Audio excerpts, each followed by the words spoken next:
This story is about California's efforts to dig its way out of the drought, and has both short and long-term projects in the works. A lot of money, billions of dollars are being spent to try and improve California's water supply. And the point of the story is that there are no easy answers. Two things kind of led us to this topic. One was just what can California do about its water problems, short and long term?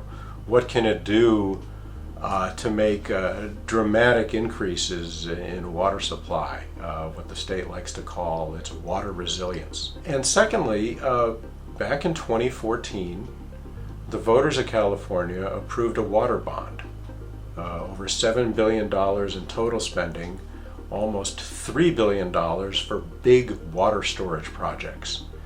And we really needed to find out, well, okay, whatever happened to that money that the voters approved?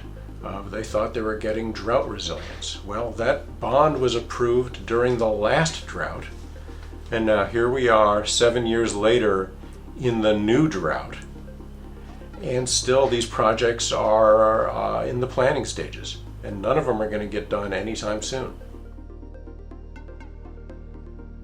I'm constantly reminded of how lucky we are to do this for a living. And when my colleague Ryan Sabelo and I went to the site's location a couple of weeks ago, we found ourselves in basically a cow pasture. There were cows and farmsteads and so on all around us, and we were surrounded by mountains. And even though this is really obvious, it just struck me at that moment, we're sitting on the floor of what someday could be this giant reservoir, one of the biggest in the state. And it was just really pretty amazing.